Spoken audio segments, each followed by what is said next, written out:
Kota Bandung, Indonesia, Tugu Lilin yang konon menyimpan sejarah kelam zaman penjajahan. Bisikan dari batu monumen. Udara Bandung sore itu lebih dingin dari biasanya. Kabut tipis menyelimuti Tugu Lilin, menyembunyikan sebagian bentuk monumen seperti ingin menghapusnya dari ingatan. Alia berdiri terpaku di depannya, matanya menatap ukiran tua di batu hitam itu, mencoba mengurai pesan yang mungkin terlewat oleh sejarah. Ia baru saja menemukan sebuah catatan tua di perpustakaan Fakultas Sejarah, catatan yang menyebut bahwa tugu ini dibangun bukan hanya untuk memperingati perjuangan, tetapi juga menyimpan jiwa yang dipersembahkan dalam diam. Langkah-langkah Alia bergema saat ia mendekat, satu tangan menyentuh permukaan tugu yang dingin dan kasar.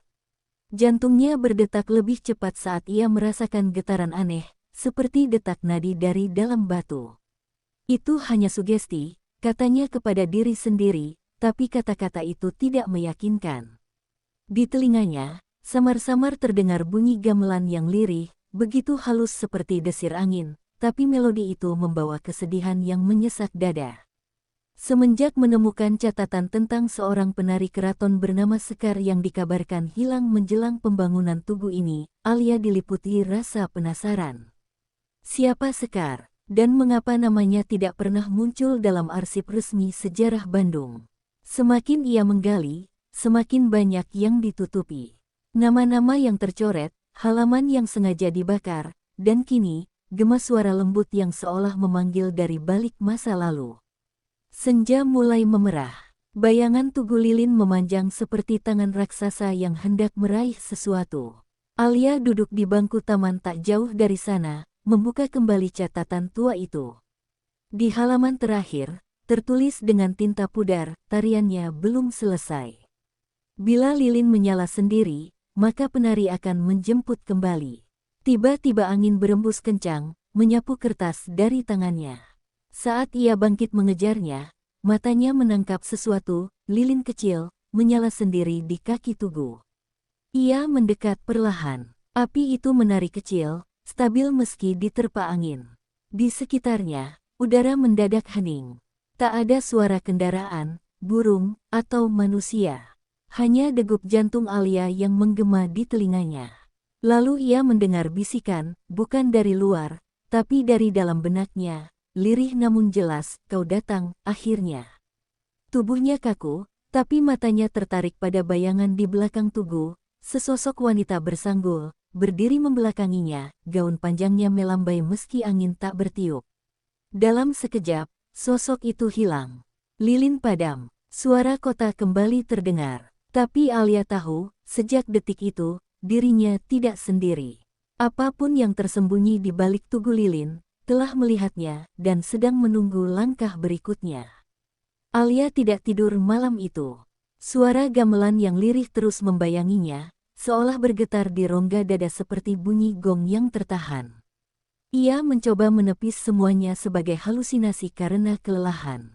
Tapi tiap kali ia memejamkan mata, wajah wanita bersanggul itu muncul, membelakanginya, menari perlahan dengan gerakan halus namun tak wajar, seperti tubuhnya digerakkan oleh benang tak kasat mata. Dan di belakangnya, api lilin yang menetes, mencair ke tanah dengan warna merah darah. Pagi harinya, Alia kembali ke kampus dengan langkah berat. Ia langsung menuju ruang arsip tua, kali ini membawa senter dan kamera ponsel. Dalam lemari berkunci, ia menemukan map tanpa label. Di dalamnya ada potret usang, seorang wanita muda dalam pose menari, mata hitamnya menatap tajam ke arah kamera.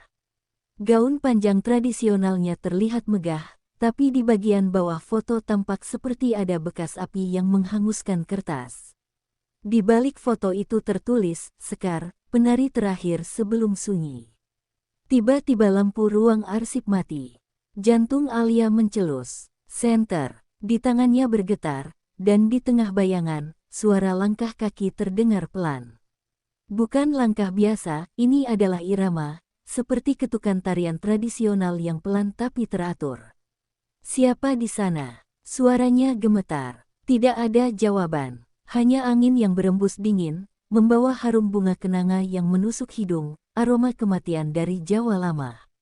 Setelah berhasil keluar dari ruangan itu, Alia mencari informasi lebih jauh tentang Sekar ke seorang dosen senior yang dikenal menyimpan banyak kisah sejarah non-arsip. Profesor Bram, pria tua dengan mata cekung dan suara berat, menatapnya lama saat nama Sekar disebut. Sekar bukan sekadar penari, dia persembahan, katanya pelan. Waktu itu, penjajah membangun tugu bukan hanya dengan batu, tapi juga darah. Sekar dipilih karena tarian terakhirnya dipercaya bisa menyegel roh para pejuang agar tetap menjaga tempat itu. Tapi penyegelan itu tidak sempurna. Kata-kata itu membuat tengkuk Alia meremang. Apa maksudnya tidak sempurna? Tanyanya. Profesor Bram menatap kosong keluar jendela. Karena Sekar tidak selesai menari. Dia dibakar hidup-hidup saat tengah melenggok, tepat di hadapan lilin besar yang kini menjadi tugu. Arwahnya masih menunggu penonton terakhir. Penari terakhir. Saat itu juga, lampu ruangan mereka meredup perlahan, dan bunyi lembut saron kembali terdengar entah dari mana. Alia mulai sadar, bukan dia yang mencari Sekar. Sekarlah yang menariknya masuk. Malam pun tiba. Di kamar kosnya yang sempit, Alia mendapati bekas tapak kaki basah di lantai, 2 pasang kaki, satu kecil, satu besar, seperti seseorang menari dengan pasangan yang tak terlihat. Dan di cermin, bayangan Alia tersenyum, tapi tubuh aslinya tidak. Ia hanya berdiri diam, menatap pantulan yang menari pelan dalam gelap. Lilin kecil menyala di meja belajar, tanpa ada yang menyalakannya. Dan dalam cahaya itu, suara lembut menyelinap ke telinganya, lanjutkan langkahku. Esoknya, Alia tak lagi merasa sebagai dirinya sendiri. Saat melangkah menuju kampus, ia merasa kakinya bergerak mengikuti irama tak terdengar, 1 langkah maju, 2 langkah menyilang, gerakan halus seorang penari klasik. Orang-orang menatapnya aneh, tapi Alia tidak peduli. Di dalam dirinya, ada dorongan asing, seolah tubuhnya bukan lagi miliknya. Bahkan angin yang menyentuh kulitnya terasa seperti jemari, membimbing gerakan-gerakan yang bukan miliknya. Saat jam kuliah berlangsung, Alia tidak mampu fokus. Di sela-sela suara dosen menjelaskan pergerakan nasional, telinganya justru mendengar gending Jawa yang merintih, mengalun di balik dinding kelas. Buku catatannya dipenuhi gambar tangan menari, mata yang menangis, dan sosok bersanggul yang menghadap lilin. Tiba-tiba, ia mencoret dengan cepat, menuliskan kata yang bahkan ia tak sadar, lanjutkan, tariku. Ia meninggalkan kelas sebelum selesai, berjalan seperti ditarik ke suatu tempat yang tidak ia mengerti. Langkahnya membawanya kembali ke tugu lilin, kali ini di bawah sinar matahari terik. Tapi entah mengapa, tempat itu justru terasa lebih dingin. Beberapa turis dan pengunjung terlihat berfoto, namun suara mereka terdengar jauh, seperti teredam dalam air. Saat Alia mendekat, lilin kecil yang kemarin ia lihat telah hilang, namun bayangannya masih tertinggal, hitam membakar di atas batu. Di bawah tugu, Alia melihat ukiran yang belum pernah ia lihat sebelumnya. Retakan batu yang membentuk simbol seperti tapak kaki menari, dan tepat di tengahnya, ada lubang kecil seperti ruang sempit di bawah tanah. Saat ia menunduk dan mendekatkan telinganya, terdengar suara, bukan suara manusia, tapi tarikan napas panjang, seperti seseorang tengah menunggu. Seketika, angin bertiup kencang, menyapu rambut Alia ke belakang, dan ia merasa telinganya dibisiki, aku tak bisa sendiri. Malamnya, Alia bermimpi. Ia berada di dalam ruangan luas yang dipenuhi cermin dan lilin. Di tengah ruangan, Sekar menari perlahan, tubuhnya terbakar namun tetap anggun, kulitnya meleleh namun senyumnya tak pudar. Alia ingin berlari, tapi kakinya menancap ke tanah. Sekar mendekat, dan suara gamelan berhenti. Dalam keheningan itu, Sekar berkata, kalau kau tak lanjutkan, aku akan terus menari dalam api selamanya. Saat itu, Sekar menyentuh dahi Alia, dan seluruh ruangan terbakar cahaya lilin yang menyilaukan. Alia terbangun dengan tubuh basah oleh keringat. Tapi bukan hanya itu, kedua telapak tangannya terluka seperti abis menggesek tali keras, dan kakinya bengkak seolah benar-benar menari semalaman. Di lantai, pasir halus bertebaran, seperti dari lantai panggung zaman dulu. Ia mengerti sekarang, ini bukan sekadar kisah arwah penasaran. Ini adalah perjanjian tak terlihat, dan ia, tanpa sadar, sudah menari di dalamnya. Alia tak berani keluar kamar. Ia mencoba meyakinkan diri bahwa semua hanya mimpi, hanya stres karena tugas akhir. Tapi tiap kali ia menatap bayangannya di cermin, pantulan itu bergerak sendiri, berlatih gerakan tari yang tak pernah ia pelajari. Musik gamelan terus mengalun pelan dari arah yang tak jelas. Di dinding, bekas sidik jari muncul samar seperti tangan yang menari, meninggalkan pola di sekujur tembok. Ia menutup telinga, menutup mata, tapi suara dan bayangan itu tak pergi. Hari itu, ia menerima paket tanpa nama pengirim. Di dalamnya, sehelai kain batik coklat tua, basah seperti habis dicuci darah. Saat disentuh, kain itu bergetar, dan aroma kenanga langsung memenuhi ruangan. Di balik lipatan kain, ada potongan kertas tua dengan tulisan tangan yang hampir hilang, Hari Jumat Kliwon, panggungmu menanti. Alia terduduk, napasnya memburu. Ia sadar, Sekar tak meminta lagi. Sekar memanggilnya. Dalam keputusasaan, Alia menghubungi ibunya, satu-satunya orang yang mungkin bisa memberi jawaban. Tapi saat ibunya mengangkat, suara di seberang terdengar jauh dan terputus-putus. Alia, jangan ke sana, darah penari pertama belum kering, lalu telepon terputus. Saat ia mencoba menelepon lagi, nomor itu tidak terdaftar. Ia menggigil. Ibunya masih hidup, bukan? Ataukah suara tadi bukan milik ibunya? Malam pun datang. Alia terduduk di lantai kamar, mengenakan kain batik yang dikirim, tubuhnya bergetar. Tapi anehnya, ia merasa nyaman, seolah kain itu melekat bukan hanya di kulit, tapi di ingatannya. Ia menutup mata, dan dalam gelap, ia tahu gerakan-gerakan itu. Kakinya mulai bergerak tanpa perintah. Tangannya melenggok halus. Ia menari, dalam gelap, dalam diam, seperti tubuhnya menyimpan memori yang bukan miliknya. Saat itu, dari luar jendela, terdengar bunyi kentongan bertalu-talu. Bukan dari manusia, tapi dari masa lalu. Di antara bayang malam, terlihat sekelompok penari dengan tubuh hitam legam, wajah mereka tertutup rambut, berdiri melingkar di halaman kosnya. Di tengah lingkaran, Sekar berdiri, tangannya terulur ke arah jendela kamar Alia. Tidak ada paksaan dalam tatapannya. Hanya satu pesan yang terpantul dari matanya, waktumu tiba. Alia membuka jendela perlahan. Angin malam masuk membawa debu halus dan suara gamelan yang makin jelas. Langkah-langkah kaki dari halaman kos terdengar naik satu persatu ke tangga. Tapi ketika ia menoleh ke cermin, ia tak melihat dirinya, hanya Sekar, lengkap dengan sanggul dan gaun tari yang menyala samar. Alia meraih sisi meja, tubuhnya limbung. Ia sadar bahwa malam itu, ia bukan lagi penonton kisah ini. Ia adalah peran utama. Alia terbangun di tengah malam bukan di kamarnya, tapi di sebuah panggung tua yang terbuat dari kayu lapuk. Di sekelilingnya, penonton tak berkedip duduk bersila, mengenakan busana kuno, tapi wajah mereka buram, seperti kabut yang membentuk manusia. Di langit-langit, gantungan lilin-lilin besar meneteskan cairan panas ke lantai, dan aroma kemenyan memenuhi udara. Alia berdiri perlahan, tubuhnya bergerak sendiri, kaki kanan menapak, tangan kiri mengayun. Musik gamelan yang tak bersumber mengalun pelan, seolah berasal dari dalam dadanya. Di antara bayangan penonton, Alia melihat Sekar duduk di baris depan. Namun kali ini, wajahnya penuh luka, mata kirinya hancur, lehernya terbakar, dan tangan kanannya hanya tulang. Meski begitu, senyumnya tak hilang. Sekar mengangguk, memberi isyarat. Alia tahu, malam itu bukan sekadar tarian. Ini adalah penggantian. Tubuh untuk tubuh, jiwa untuk jiwa. Dan panggung itu adalah tempat penyerahan. Saat tarian mencapai gerakan keempat, lilin-lilin di langit padam satu persatu. Penonton menghilang, diganti oleh bayangan pohon-pohon besar dan suara desah napas dari tanah. Alia merasa kakinya menempel, seperti ditarik oleh akar.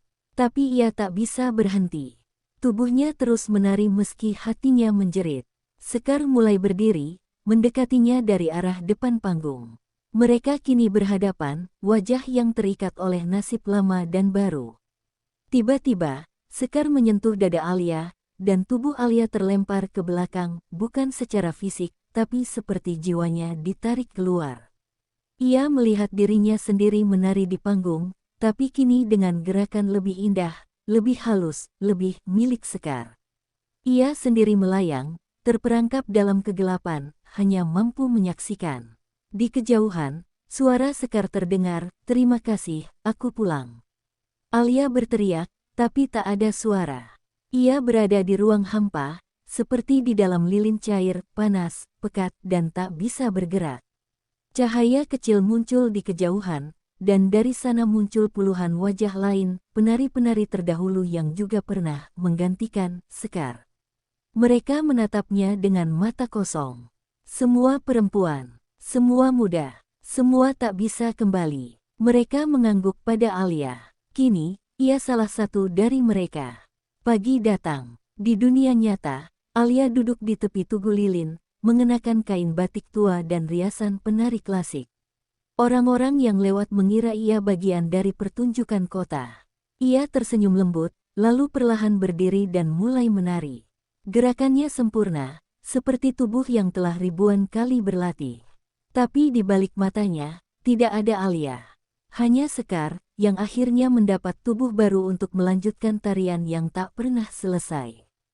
3 hari setelah Alia menghilang, kabar tentang penari misterius di sekitar Tugu Lilin mulai viral. Video seorang perempuan menari sendirian, gerakannya terlalu sempurna untuk amatir, dengan riasan wajah yang mirip topeng kematian, tersebar luas di media sosial. Namun yang membuat gemetar adalah komentar dari para penonton langsung, "Dia tidak punya bayangan. Tak ada yang tahu siapa dia, dan ketika dicari, sosok itu selalu lenyap sebelum fajar." Rani, sahabat Alia, merasa ada yang tidak beres. Ia tahu Alia bukan penari. Saat ia menonton video itu berulang-ulang, bulu kuduknya meremang. Di salah satu frame, ia menangkap sesuatu, wajah penari itu memang Alia, tapi ekspresinya kosong, seperti seseorang yang tidak mengenal dunia ini. Di belakangnya, samar terlihat wajah lain, perempuan dengan rambut panjang menyentuh tanah, tersenyum ke arah kamera. Rani memberanikan diri mendatangi Tugu Lilin pada malam Jumat Kliwon. Ia membawa bunga 7 rupa dan selembar foto Alia. Saat ia menaburkan bunga di kaki tugu, tiba-tiba udara menjadi berat. Gamelan mulai terdengar dari kejauhan, padahal kota begitu sunyi. Rani menoleh, dan melihat sekilas, Alia sedang menari di balik kabut, tubuhnya bersinar samar, tapi kedua kakinya tak menyentuh tanah. Panik, Rani mundur. Tapi dari balik kabut, muncul sosok lain, bukan Alia, melainkan Sekar, lengkap dengan busana pengantin tari tradisional, kulitnya seperti lilin yang hampir meleleh. Wajahnya damai, namun sorot matanya menusuk. Sekar berkata tanpa suara, "Kamu melihat, maka kamu akan ikut." Rani menjerit, mencoba kabur, tapi sekelilingnya sudah berubah, jalanan kota lenyap, digantikan oleh barisan penonton tak bernyawa, duduk diam menanti tarian berikutnya. Rani tersadar ia berdiri di atas panggung yang sama seperti yang pernah muncul dalam mimpi Alia. Di ujung panggung, Sekar membuka kedua tangannya, dan gamelan menjadi lebih cepat, lebih menghantui. Rani mulai bergetar, tubuhnya menolak tapi tak bisa lari. Bayangan mulai menempel di punggungnya, tubuh-tubuh perempuan muda yang bergerak seperti tirai menari. Mereka menunggu giliran. Ketika fajar menyingsing, kota kembali tenang. Di Tugu Lilin, hanya ada bunga yang berserakan dan sehelai syal merah tua milik Rani. Warga yang melintas pagi itu melihat bekas langkah tarian di debu sekitar tugu, membentuk pola yang rumit. Mereka tak tahu, satu jiwa lagi telah terserap dalam panggung yang tak pernah berhenti, panggung di mana kematian dan tari menjadi satu kesatuan yang tak terputus. Kota mulai bicara. Dalam seminggu terakhir, 3 orang hilang setelah terlihat terakhir kali dekat Tugu Lilin, 2 pemuda dan 1 perempuan tua. Semuanya meninggalkan jejak aneh, tanah di sekitar mereka membentuk lingkaran seperti bekas panggung, dan di tengahnya, bunga melati berserakan. Media lokal memberitakan, tapi selalu dihapus tak lama kemudian. Sebagian warga percaya ini kutukan lama yang bangkit. Sebagian lagi hanya takut, tapi malam hari, tak ada yang berani lewat tugu itu lagi. Sementara itu, Tari, seorang jurnalis muda, memutuskan menyelidiki lebih dalam. Ia menemukan dokumen lama di arsip kota, catatan tahun 1938 tentang penari panggung lilin, seorang perempuan muda yang dikorbankan dalam ritual agar desa terhindar dari pagebluk. Namanya, Sekar Ayuningrum. Dalam catatan itu, tertulis bahwa jasad Sekar tak pernah ditemukan. Tari menggigil membaca kalimat terakhir, ia tidak mati. Ia menari. Tari pergi ke tugu saat senja, merekam liputan diam-diam. Ia menyalakan kamera saat matahari hampir tenggelam. Tiba-tiba, lensanya menangkap sesuatu, bayangan penari muncul dari balik tugu, perlahan menari ke arahnya. Tapi yang aneh, Tari melihat dirinya sendiri di layar, berdiri di sisi lain tugu, menari. Padahal ia sendiri sedang diam. Kamera gemetar. Tari menjatuhkannya. Ia berlari pulang dan mengurung diri. Namun malam itu, layar laptop menyala sendiri. Video yang ia rekam terputar ulang, dan dalam video itu, Tari menari dengan wajah kosong, sementara sosok lain berdiri di belakang, seperti pemandu. Sosok itu memakai busana yang sama seperti Sekar, dengan mata putih tanpa bola. Tari mencoba menghapus file itu, tapi setiap kali ia hapus, file itu muncul kembali, dengan nama berbeda, kamu garis bawah telah garis bawah terpilih.mp4. Keesokan harinya, Tari ditemukan pingsan di kamar, tubuhnya lemah dan denyut nadi nyaris tak terasa. Namun saat ia dibawa ke rumah sakit, tubuhnya tiba-tiba kaku, lalu menari. Di lorong rumah sakit yang sepi, ia bergerak pelan dengan tangan lentik dan kaki menapak ringan, seperti tidak berpijak. Para perawat hanya bisa terdiam, sebagian menangis, sebagian pingsan. Di ujung lorong, CCTV menangkap bayangan lain yang ikut menari di belakangnya, Sekar, tersenyum.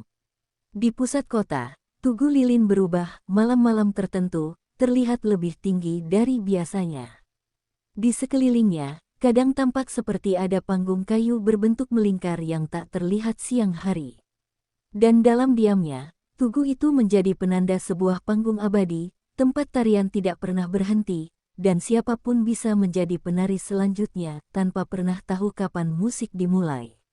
Malam itu, seorang pria tua bernama Pak Darto datang ke tugu lilin membawa sebuah kotak kayu tua. Wajahnya muram, langkahnya berat.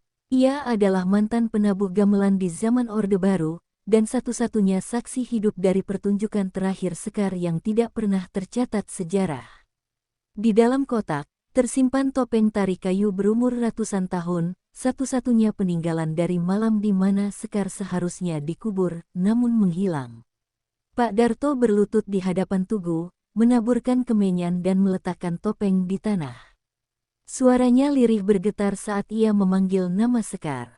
Angin berhembus kencang. Dari balik bayangan tugu, sosok Sekar muncul perlahan, wajahnya kini tidak sekadar hantu, tapi perempuan muda yang menanggung beban dunia. Mata Sekar berkaca-kaca. Ia tidak menyerang, hanya berdiri. Pak Darto berkata pelan, kau tidak pernah ingin menari, kan? Sekar menangis. Langit di atas kota mendadak mendung. Dalam isak sunyi, ia membuka tangan, memperlihatkan luka di telapak yang seperti terbakar. Aku hanya anak tunggal. Mereka pilih aku untuk menenangkan tanah. Tapi aku tidak pernah diberi pilihan, suaranya menggema di kepala Pak Darto. Suara itu menyayat, bukan sebagai hantu, tapi sebagai manusia yang terampas hidupnya demi ritual adat. Pak Darto menunduk. Ia mengaku, dulunya ia ikut menabuh gamelan dalam pertunjukan itu, tanpa tahu Sekar akan dikorbankan. Kami semua ikut membunuhmu, katanya, sambil menangis. Tugu lilin mulai bergetar halus. Dari dasar tanah, muncul cahaya merah samar membentuk pola panggung, seperti memanggil penari baru. Tapi Sekar justru mundur, menatap topeng kayu dan berkata, hentikan ini. Bakar panggungku, biar aku pergi. Dengan gemetar, Pak Darto mengambil topeng dan mencurahkan minyak tanah.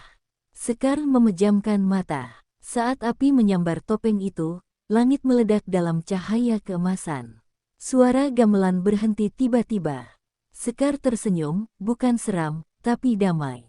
Tubuhnya hancur perlahan menjadi bunga melati yang melayang ke udara. Aroma harum memenuhi seluruh lapangan. Untuk pertama kalinya, tugu lilin terasa hangat. Namun beberapa meter dari sana, seorang anak perempuan berdiri memperhatikan. Matanya tajam, rambutnya dikuncir dua. Ia menyentuh tanah bekas panggung yang terbakar, lalu tertawa kecil.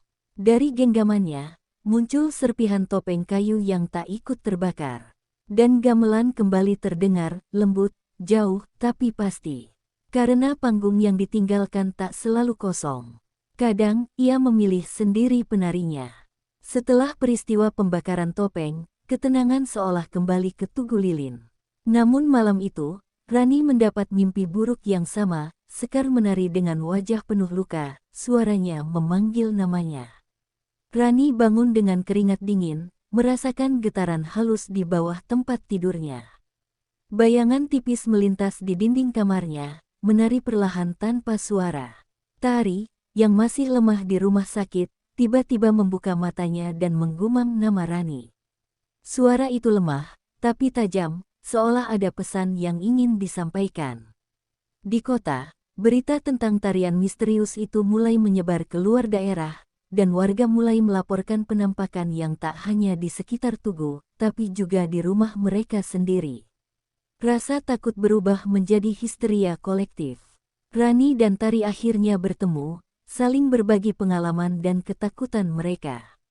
Mereka menyadari bahwa tarian itu tidak hanya sekadar kutukan Sekar, tapi sesuatu yang lebih besar, sebuah siklus abadi yang menghubungkan jiwa-jiwa terpilih dengan Tugu itu.